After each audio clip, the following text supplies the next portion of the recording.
So it is mid-September and winter is knocking on our door. With everything going on, we've got to stop and we have to start working on something that I do every fall about this time of the year, and that is set up traps to help protect us and get rid of as many mice and stoats as we possibly can. This is the time of the year where all of the woods mice and your common house or cabin mice are coming in from the woods, and they're looking for places to bed down and protect themselves out of the weather for the winter.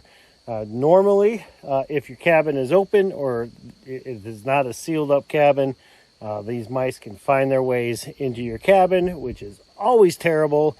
We had an issue a couple of years ago where we had gotten mice up into our rafters. Compliments of the back porch that I built. Now, to help protect and seal that up, we use spray foam to spray in the ridges of the roofing that we used. So that stopped that problem from happening, and we haven't had any issues since then. Behind me here is where we keep all of our oil, and this it used to be where we kept our batteries when the batteries were sitting outside where our back porch is currently at. We kept it because it's a nice little shed, if you will, box that we can keep stuff in, and we have figured out that our oil it's a great spot for our oil. Well, the problem is that in the last 5 weeks I've caught almost 15 mice in here alone. Now, thankfully, I've already checked it and there's no mice in here, but they definitely like to get in here and make a home. They do it every year, and every year we get them. But today we're going to be putting out our bucket traps. Now, bucket traps are a real easy way where we can set up the trap, leave it sit for a couple days, and then we'll check it. And we've got them strategically in a couple of different buildings. One of the buildings we put them in is our shop here, and we're going to have one in our small shed over there, and then we're also going to put one in the chicken coop and one underneath our cabin. Now, again, the reason we do this is it's a really effective way to keep the population of mice down as they come out of the woods and are looking for a place to bed down.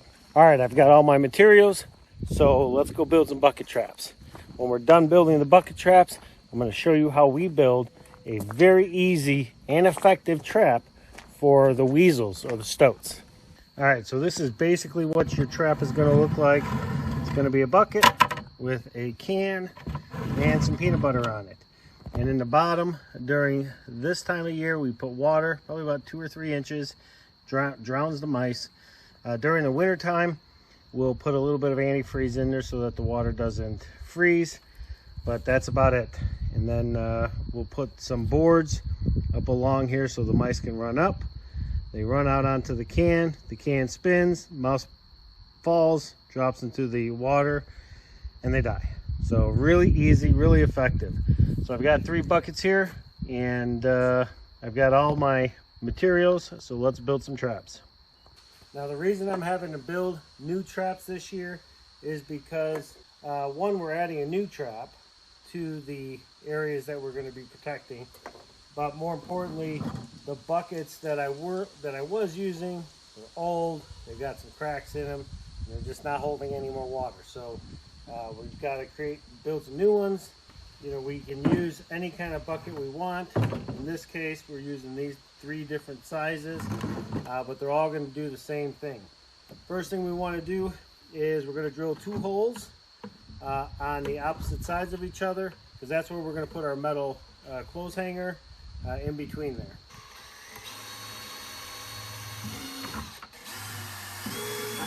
All right, so now that we've got our holes in our bucket, the next step is we're going to take an empty can.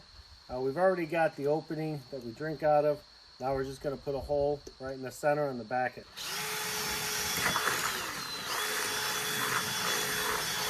The next step is we're going to take a metal clothes hanger. You can use anything that's metal. that is thin, that you'll be able to stick through those holes you made, whether it's a rod or whatnot. I like to use these metal hangers because I can buy them at garage sales for pennies. And we keep a nice stock of these metal hangers because they're so versatile. You can use them for a lot of different reasons. For us, we use them for our bucket traps. Now that we've got our holes, so we're going to stick the rod through one end of the bucket. Once we're in the bucket, like so, put the can on it. We'll stick it in the other hole, just like so. And then once it's in there, I like to bend the ends so that it can't come out. All right, and that is it. That's your bucket trap. I'm going to go ahead and get these other two set up, and then we'll go ahead and bait it, and we'll get them set. The next step here is we're going to go ahead and bait them. And the best bait that I have found for bucket traps is peanut butter. I'm going to take this peanut butter, and we're going to smear it right onto the cans.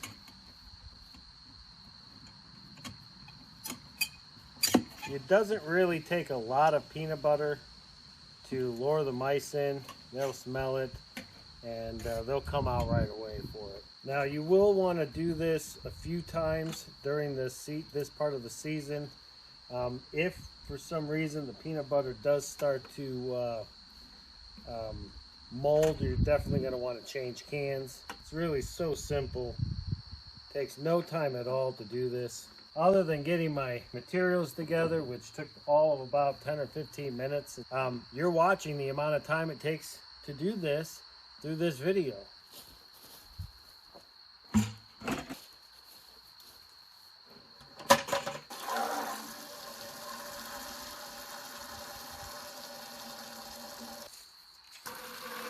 Now, it's not going to take much water. Just a couple of inches in each bucket is all we need. This bucket's kind of dirty. We're going to get rid of that dirt. I don't want dirty water because I want to be able to see the mice. See the mice in the bucket when I go to check them.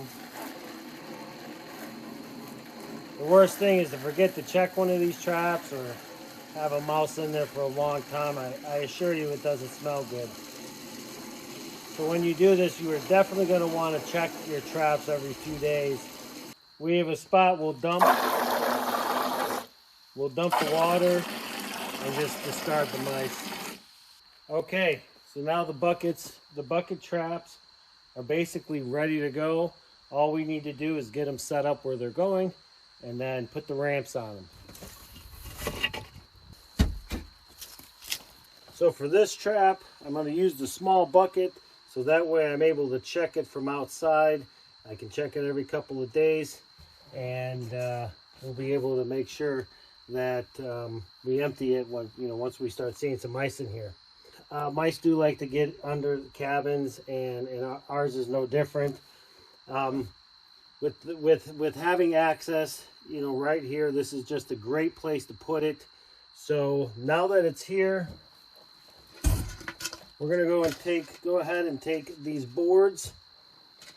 We're going to set the boards right up here on this ledge, and set the other end up against the wall. So in this case, it'll be this wall here. That way the mice can come up, get on here, and then they'll fall in. At least that's the expectation. Same thing with this one. So basically we have two ramps, comes up. You should be able to get them out of this cabin and out of this one. So now we just leave it. Now I know my shop right now is in complete disarray.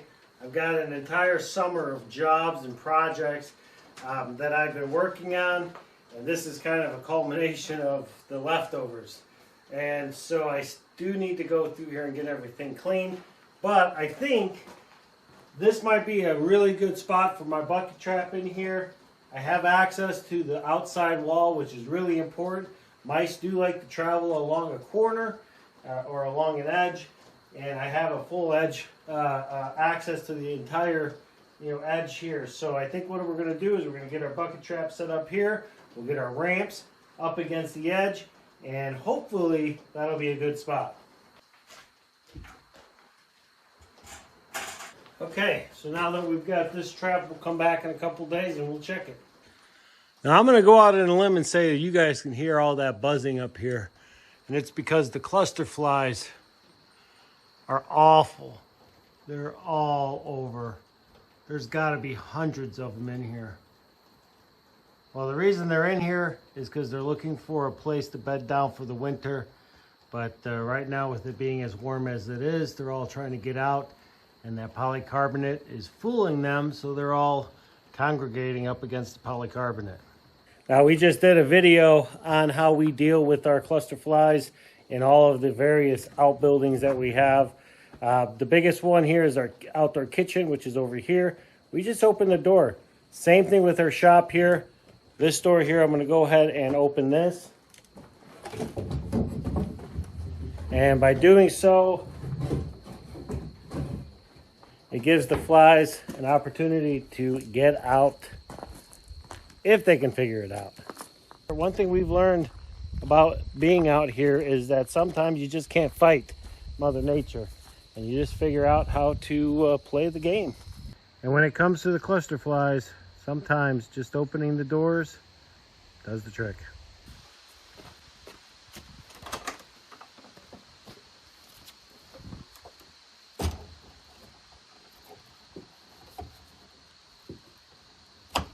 So this is the outdoor shed. We get about 10 to 15 mice every season here out of this shed. So we're gonna go ahead and get one of those bucket traps in here. All right, so I have my bucket trap, so I'm gonna go set it up. It's pretty dark in here, so I'll do that first and I'll show you what it looks like.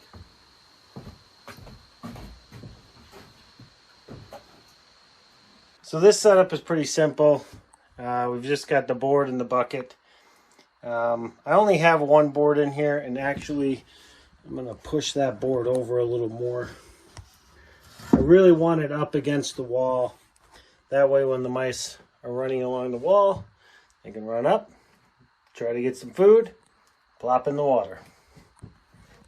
Trapping mice this way and killing them this way, it may seem a bit barbaric, but the reality is mice cause an enormous amount of damage, and if you let them get out of hand, it's just, they can really wreak havoc. Case in point was this chicken coop, which used to be, well, which is the original building on the property. Now, when I was working on converting it into the chicken coop, once I busted into the walls, the cavity from the outside wall to the inside wall is just absolutely destroyed, and it's destroyed in the entire cabin. The mice just they absolutely wreaked havoc on it. If I wanted to use this to make a livable space, I'd have to tear this thing down to the studs, and I think because of the amount of urine and feces that is in there, and the fact that the building wasn't built to live in, it'd have to be torn down and a new one built. So that's actually why we turned it into a chicken coop, because it was good enough to be used for something, just not good enough to be lived in. So trying to manage the mouse population is so important, and especially at this time of the year, because this is when they're looking for a place to call home for the winter. And you don't want them in your outbuildings, and you definitely don't want them in your cabin. Now, in addition to the 3 buildings or the 3 areas we've put them in, I also want to put one in the new chicken coop. Now, I believe that I have sealed the coop up good enough to keep rodents out, but I'm not willing to chance it. We put too much effort and too much time and energy into building this coop to have it destroyed or have it ruined by mice. So by adding a bucket trap, it's just a layer of security for us to know that if a mouse does get in here, there is a high probability that we will catch them in our bucket trap. Which brings me to the fact of why are we using bucket traps as opposed to traps that you might want to buy at a store? Well, why?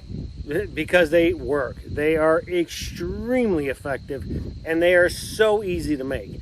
You do not need to buy the ones at Amazon or at Walmart or at your, at your local store. You can literally build it with stuff that you have in your garage right now. And as you just saw, they are just so easy to build, and they're effective. Now, granted, you do have to deal with the carcasses, but as long as you are checking your traps regularly and discarding the mice, it's not really much of an issue. Now, when does it become an issue? Well, if you get lazy and procrastinate and don't check your traps. That's when it can get nasty. That's when it can get quite overwhelming.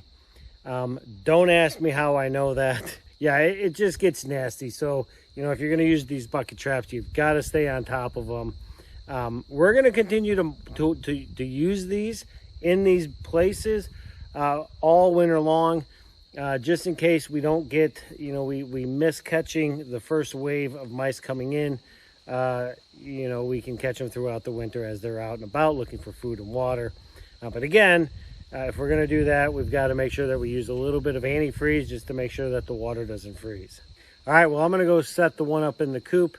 When I do, I'm going to set it up in our storage area. I do not want it anywhere near the chickens, which also brings me to my next point before I do this, is that you want to make sure that these bucket traps are away from where any pets can get to them. I don't want my cat getting into the bucket, so we put them in places where I know the cat's not going or can't get to, inside of the buildings, inside of the shop. The dogs, we don't want that, dogs love peanut butter. I don't want the dogs messing with these as well. So we'll keep an eye on the dogs when I have the shop open, so forth, just to make sure they don't get, nosy and start messing with the traps. So okay, so now that the mouse traps are all set up, let's set our stoat trap. The reason we need to set this, because those stoats or weasels or ermines, whatever you want to call it, they will absolutely kill your chickens. So now a friend of ours here in Maine, she has a YouTube channel. Please go check her out. It's Hippie Chick Off Grid in Maine, and there is a link to her channel down in the description. Go check her out. She's the one who showed us how to make this stoat trap. Now, we've made a couple of adjustments, but the basic principle is there. This trap has been so successful for us on our homestead that I think it's the only stoat trap you need to help, keep the population of stoat, ermine, weasel, whatever you want to call them, down in and around your coop. The downside is because it is baited, it is going to draw them in, but as long as you're checking your trap multiple times a day, because we've caught 3 in one day, as long as you're checking them and getting rid of the whatever's been captured and keep that trap open, you're going to do a really good job of keeping that population down and keeping your chickens safe. So before we get into the stoat trap, there's one other thing I want to talk about with mice. Here in Maine, we have mice, but we also have voles, and we also have moles as well. We've found a couple here on our property. Having a good cat, a good mouser, is really another level of security when it comes to protecting your homestead from mice. Sue, our cat, he is phenomenal when it comes to catching mice. During this time of year, it is pretty common for him to catch 1 to 3 mice a day. He's also brought home a couple of snakes, but he is extremely effective at keeping the mouse population down. And having a good mouser on your homestead, boy, I tell you what, There's nothing like it, except for maybe bucket traps. So now we've got our stoat trap, and this is basically it. It's just a small wooden box with a hole in the front. The hole is just big enough for a stoat to come into. And when he does come in, what he's going to find is a foothold trap. Now this trap here it's just a small foothold that we got at a auction years ago. You can find them at garage sales, antique shops. Maybe you have one laying around, but they are very effective at catching these stoats, and I'll show you what it looks like when it snaps. So the stoat is going to come through this hole.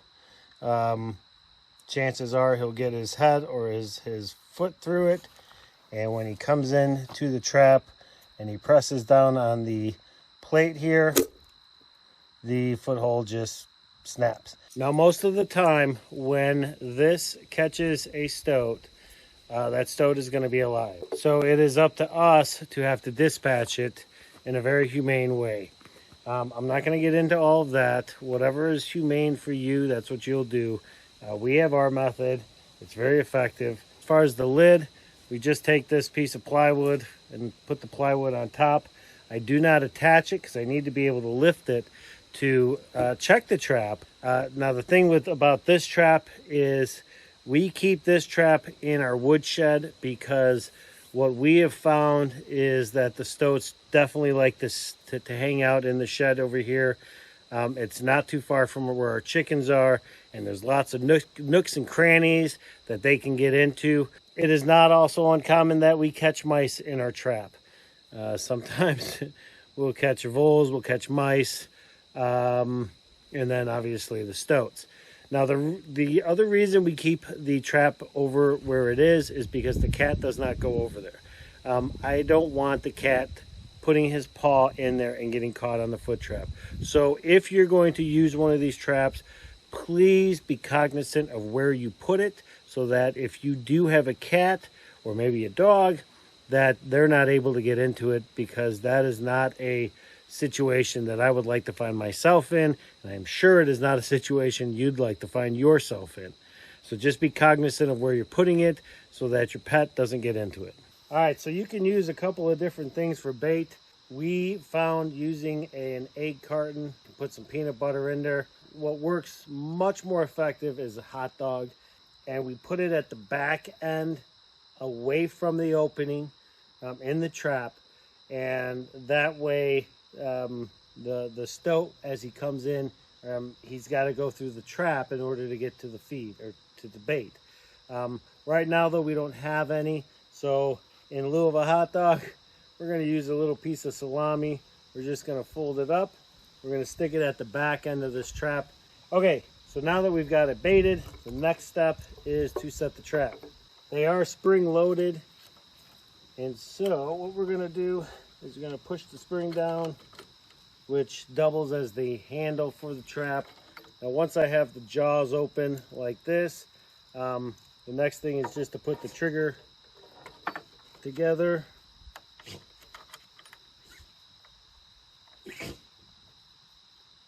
Okay, so the trap is set.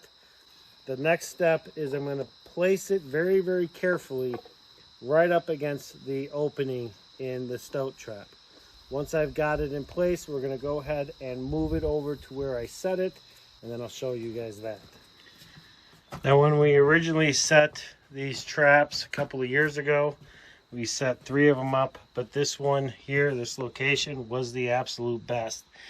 And I think it's because there's access out to the woods right through this crack. They come in, and then they can go right into the trap here. So this is where we put it. Now I know stoats have been in here recently because I have found some of their scat on the ends of the lumber that we have in here. So I know that we've had some stoats around here. So now that we've got this set, we're going to be checking this several times a day, just to make sure that if we get one, we get them out really quick and get another one in. I would rather the stoats go after the bait than my chickens. And when it does come to things like stoats or say foxes, raccoons, bobcat, because we do have bobcat here, fishers and coyotes, the best deterrent that we have, there's one of them right there, or the dogs. We have 3 cattle dogs. We have 1 full-blown cattle dog and 2 mixes. This one here is Matcha. She's a mix, a rescue that we got a couple of years ago. And these 3 dogs keep everything away from the yard area. Whether it is during the day or at night, they are constantly listening, constantly smelling. And if they smell or hear something off, they absolutely let us know, no matter what time of the day it is or night. And it gives us the opportunity to come out here and make sure that everything is okay. It's not so important anymore with the chickens in the Amish cabin as when they were in just this coop alone, because this is so much more secure than the original coop. But be that as it may, having them around is just awesome, because again, they keep everything away. All right, folks, well, we've got more work to do here on the homestead as we get ready to get into winter. So I hope that you enjoyed this video. I hope that if you were looking for a trap to use for your own homestead, that you found some value in it.